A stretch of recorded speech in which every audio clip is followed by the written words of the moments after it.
레위기 29번째 시간입니다. 오늘 말씀은 레위기 27장 1절부터 34절입니다. 레위기 마지막 장이죠. 1절, 2절을 합독하고 레위기 27장 마지막 장 전체를 보도록 하겠습니다. 그러면 레위기 27장 1절, 2절 두 절 말씀을 한 목소리로 합독하겠습니다. 여호와께서 모세에게 말씀하여 이르시되 이스라엘 자손에게 말하여 이르라. 만일 어떤 사람이 사람의 값을 여호와께 드리기로 분명히 서원하였으면 너는 그 값을 정할지니. 아멘. 이제 레위기 27장 마지막 장입니다. 사실 레위기 전체 내용에 있어서 일종의 부록이라고 봐도 될 것 같고요. 좀 다른 각도로 얘기하면 좀 뭐라 그럴까, 진짜 헌신이 뭔지를 말하는 것 같아요. 그러니까 진짜 사랑은 하나님이 시키시는 것, 명령하신 것을 지키는 것도 사랑이지만 더 큰 사랑은 뭐냐면 나를 드리는 거잖아요. 그러니까 서원과 관계되어 있는, 그래서 매우 독립적 위치를 차지하는 내용입니다. 그래서 27장은 서원과 관련되어 있는 각종 봉헌법을 이렇게 다룬다고 할 수 있습니다. 제가 말씀드렸지만 1장부터 26장은요, 하나님께서 인간에게 일방적으로 지시하신 규정, 규례들입니다. 이거 해라, 이거 해라, 이거 해라, 이렇게. 근데 반면에 이 27장은 원칙적으로 말하면 인간이 하나님을 향하여 자발적으로 보일 수 있는 신앙 고백적 헌물에 관련된 내용입니다. 제가 레위기를 수없이 읽었지만 이렇게 보니까 명백하게 보이는 거예요. 여러분, 우리가 말씀을 정리하는 시간이 이렇게 왜 중요하냐 그러면 그러면서 우리가 정리가 되는 거예요. 이렇게요. 어떻게 정리됩니까? 진짜 사랑은 주님의 말씀을 따라가는 거지만 더 큰 사랑은 뭐란 말입니까? 주님께 나를 드리는 거다. 우리가 주님 앞에 주님으로부터 받은 은혜, 주님으로부터 받은 모든 물질들을 다시 주님을 위해서 쓸 수 있는 거, 그게 진정으로 참 사랑이다. 믿습니까? 그런 의미에서 우리가 지금 주님 앞에 사역자로 쓰임받는 것은 참 귀한 일이라고 믿습니다. 자, 레위기 1장부터 26장은요, 전반적으로 하나님을 향한 인간의 무조건적인 의무였다라고 한다면 27장은 하나님을 향한 인간의 자발적 신앙 고백을 이렇게 의미한다고 보시면 됩니다. 그래서 좀 중요한 메시지가 있는데요. 인간은 하나님을 향하여 의무적으로 그분께 순복해야 한다라는 것과 동시에 자발적으로 그분을 사랑하고 경외해야 하는 그런 두 개가 다 있다라는 통시적 교훈이 있습니다. 그래서 27장은 하나님을 향한 자발적 신앙 고백의 길과 그 과정에서 기본적으로 준수사항을 제시하고 있습니다. 한다고 했다가 안 한다고 하면 안 된다, 이런 식까지도 있긴 하지만 어쨌든 그런 거죠. 유한한 인생에게 있어서요, 재물도 또 자신의 인생도 귀하잖아요, 그죠? 하나님이 사실은 그것을 우리를 위해서 주신 건데 우리가 그것에 매여버리면 안 됩니다. 우리는 이 생명 다음으로 재물이나 이런 것들이 이렇게 많이 좀 집착하게 되는데요. 그걸 오히려 하나님께 드리면서 하나님을 위해서 사용할 수 있다. 그것만큼 큰 복이 없는 거죠. 그래서 이 레위기를 마무리하면서 자발적 헌신. 구약은 자발적 헌신이 있습니다. 뭐라고요? 서원제도. 우리 조선시대에 있었던 서원이 아니고요, 자신을 드리는 서원제도가 있다는 거예요.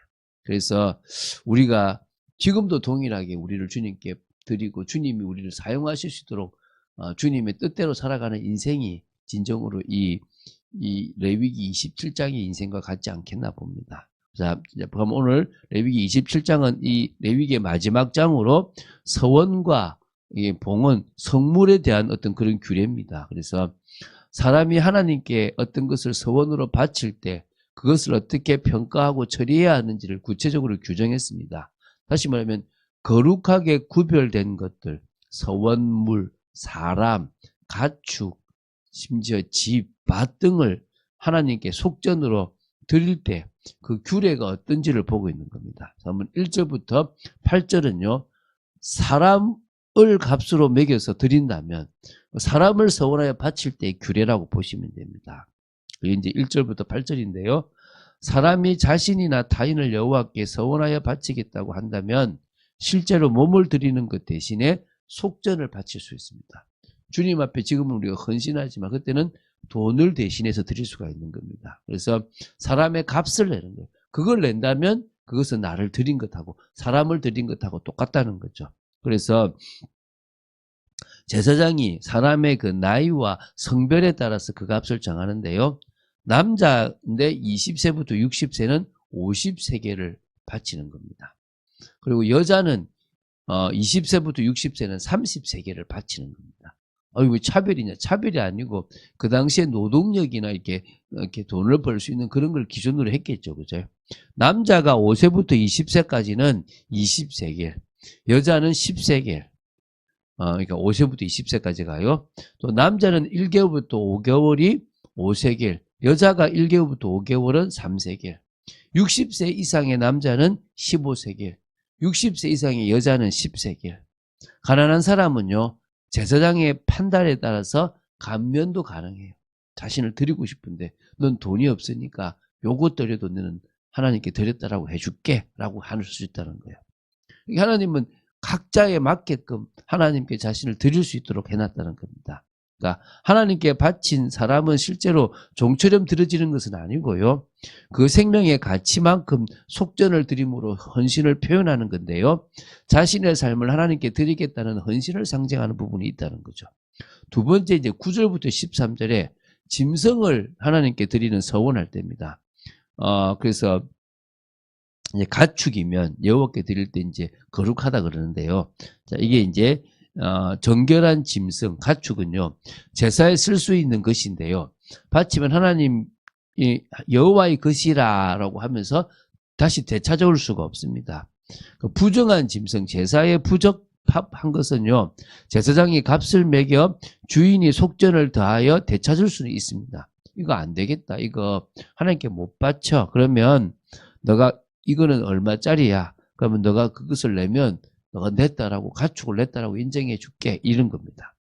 그래서 되찾을 때는 평가된 값에다가 5분의 1, 20%를 더하여 바친다라고 나옵니다. 바친 후 바꾸려 하거나 속이려 하는 것은 허락되지 않습니다. 그래서 여러분 그 아나니아 삽비라가 재물을 속이는 게 허락되지 않는 부분이 이런 것일 수도 있겠죠. 바꾸면 둘 다 거룩해 이렇게 됩니다. 둘 다 이렇게 하나님께 속하게 되는 겁니다. 하나님께 바친 서원은 변개할 수 없는 거룩한 약속이고요. 성물에 대한 정직함과 신실함이 요구되는 부분이 있다는 겁니다. 14, 15절은요. 집을 서원할 경우입니다. 집을. 자기 집을 성별하여 여호와께 드리려 한다면 이겁니다.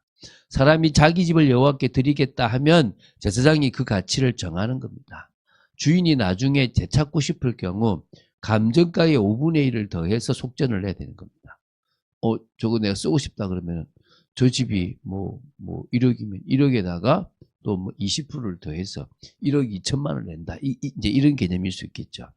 하나님께 바친 것은 거룩하게 구별된 것이므로 되돌리려면 단순 반환이 아니라 추가로 더 낸다라는 개념을 가지고 있다는 겁니다. 이렇게 이제 드린 겁니다. 또 16절부터 25절에는 밭을 서원하는 겁니다. 이제 그런 경우입니다. 자기 기업에 받을 말을 성별하여 여호와께 드리고 싶은 마음이 생겼다는 겁니다. 자, 사람이 자기 기업의 밭, 유업의 밭을 서원하면 그 밭은 파종할 수 있는 면적, 그러니까 보리 한 오멜을 기준으로 계산을 하는 겁니다. 그래서 그 기준은 한 오멜당 은 50세겔로 정하는 거고요.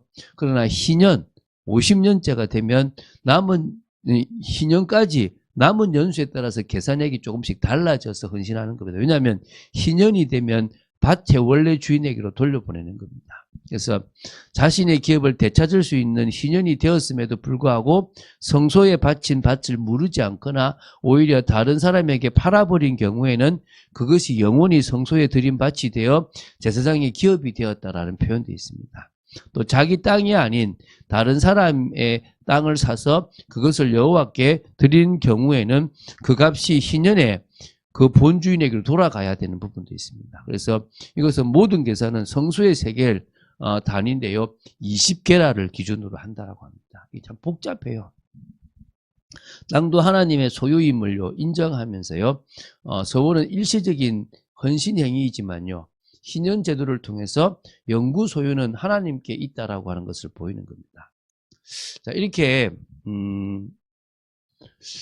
제가 어제 이제 한 분이 그러더라고요. 하나님의 은혜로 장사가 참 잘 되는데, 헌금을 또 하고 싶은데 어떻게 하면 좋겠냐라고 좀 묻더라고요. 그래서 제가, 하고 싶은 금액만큼을 통장을 하나 만들어서 하나님께 드리면 어떻겠냐라고 얘기하니까 어떤 장로님도 그렇게 얘기했다는 거예요. 그래서 이제 그걸 모아서 필요한 어떤 뭐 선교사님이나 일이 있으면 드리면 좋겠다 하니까 그거 좋겠다 얘기를 하더라고요. 그러니까 여러 방법으로 여러분이 하나님께 드리는 건데 마음의 평안한 대로 하시면 되겠죠. 그죠? 26절부터 27절은 처음 난 짐승은 서원에 불과해요.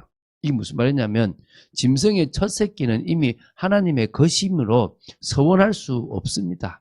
그래서 이거는 원래 부정한 짐승의 첫 새끼는 속전을 통해서 구속 가능하고요. 다 하나님 겁니다. 그래서 이미 하나님께 속한 것은 다시 바칠 수가 없다라고 하나님의 주권을 인정하는 거죠. 여러분 그 여리고 성도 하나님께 처음으로 바친 거거든요. 그건 가져오면 안 돼요. 아간이 가지고 와서 문제가 됐거든요.